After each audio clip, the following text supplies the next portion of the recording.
વિશ્વ માતૃભાષા દિવસ નિમિત્તે ગુજરાત સાહિત્ય અકાદમી ગાંધીનગર અને આઈ શ્રી ખોડિયાર વિદ્યાલય માંડલના તાલુકાના સોલગામ ખાતે માતૃભાષા મહોત્સવ યોજાયો હતો.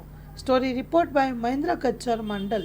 ગુજરાત સાહિત્ય અકાદમી ગાંધીનગર અને આઈ શ્રી ખોડિયાર વિદ્યાલય સોલગામના સંયુક્ત ઉપક્રમે આજરોજ અમદાવાદ જિલ્લાના માંડલ તાલુકાના સોલગામ ગામે આઈ શ્રી ખોડિયાર વિદ્યાલયમાં માતૃભાષા સપ્તાહ અંતર્ગત માતૃભાષા મહોત્સવ 2026નું સુંદર રીતે આયોજન કરવામાં આવ્યું અને આ પ્રસંગે ઉપસ્થિત મહાનુભાવો દ્વારા વક્તા શ્રી વરસિંહભાઈ ચાવડા અને મોતીભાઈ જાદવ દ્વારા સુંદર રીતે માતૃભાષાના મહત્વ વિશે સમજાવ્યું અને માતૃભાષામાં જ વાત કરવી એવો આગ્રહ પણ રાખવામાં આવ્યો અને સરસ રીતે સુંદર રીતે આ આયોજન કરવા બદલ શાળા પરિવાર વતી એમનો અને ગુજરાત સાહિત્ય અકાદમી ગાંધીનગર અને સંસ્થાનો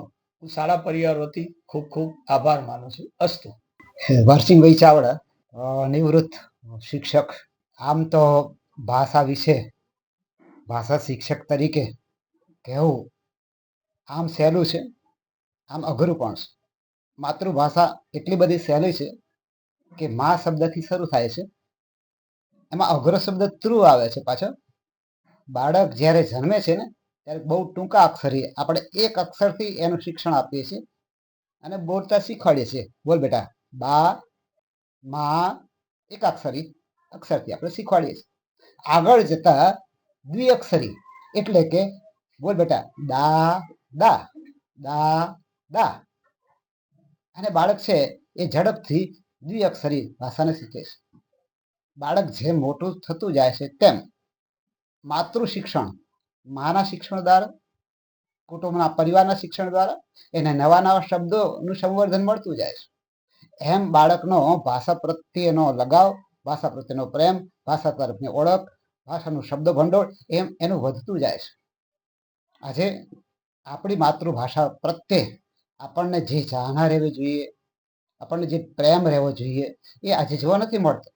કારણ બીજી ભાષાઓએ આપણા ઉપર કરેલું આક્રમણ છે અને આપણે ખુદ એવું સ્વીકારતા થયા છીએ કે બીજી ભાષા બાળક બોલે તો એ મારું બાળક છે ને તે વધારે હોશિયાર ગણાય. કોઈ બાળક ઘરમાં આવી અને પછી એ ગાયને બદલે કાઉ કહેશે ને તો એની માં બીજા બે ઘેર જઈને કહેશે, જો અમારું બાળક છે ને અંગ્રેજી બોલતું થઈ ગયું છે. પણ કૂતરું જ્યારે આવ્યું હશે ઘરે અને એને જ્યારે એ કાઢવું હશે અને કૂતરું નજીક આવી જાય ત્યારે બાળક એમ કહેશે ગો બે, ગો બે, ગો બે. તો કૂતરું એમ જશે ને તો હટ કહેવું જ પડશે. આ જે તાકાત છે, આ જે શિક્ષણ છે એ આપણી માતૃભાષામાં જ શિક્ષણ છે. એટલે પરિવારની ભાષા, જન્મભૂમિની ભાષા, વતનની ભાષા, પ્રદેશની ભાષા એ આપણી માતૃભાષા છે. અને માતૃભાષા દ્વારા જ એની જે ભાવનાઓ છે, એની જે લાગણીઓ છે, એની સંવેદનાઓ છે માત્ર આપણે સમજી શકીએ એવું નથી.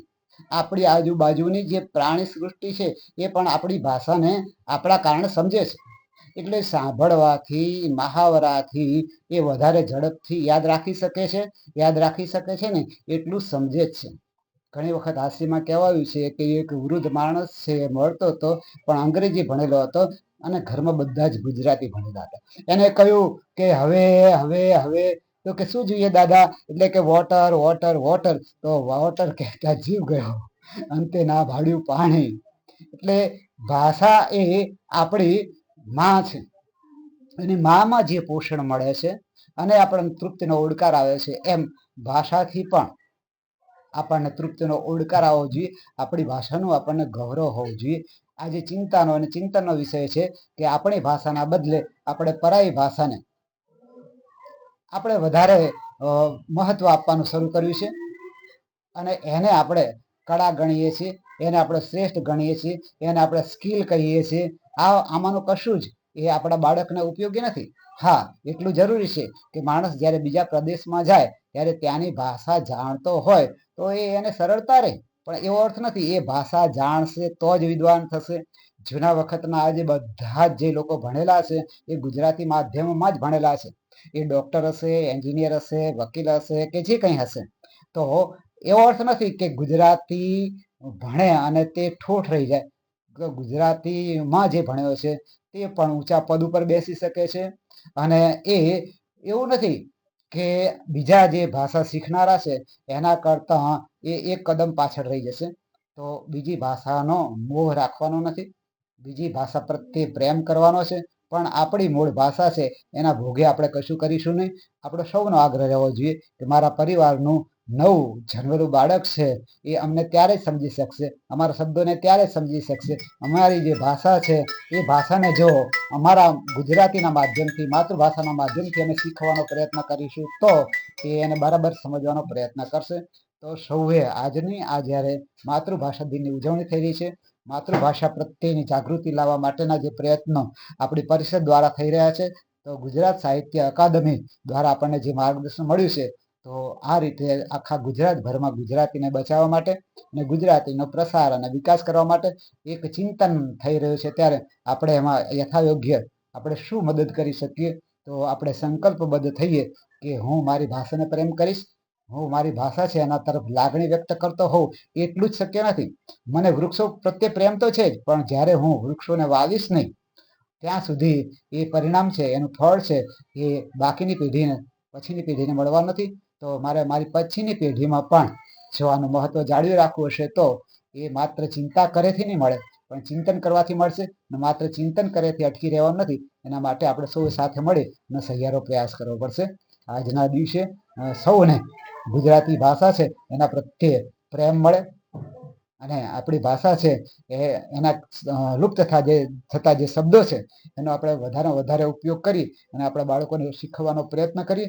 અને આપણી ભાષા પ્રત્યે છે એ જે સંવેદનાઓ છે એ આ જે મહાનુભાવો દ્વારા આપણને માર્ગદર્શન મળ્યું છે એ માર્ગદર્શન મુજબ આપણે કામ કરવાનો નિષ્ઠાપૂર્વક પ્રયત્ન કરીએ તો ખરેખર આજનો દિવસ છે, આજનો ઉત્સવ પ્રસંગ છે એ આપણે સફળ કર્યો ગણાય.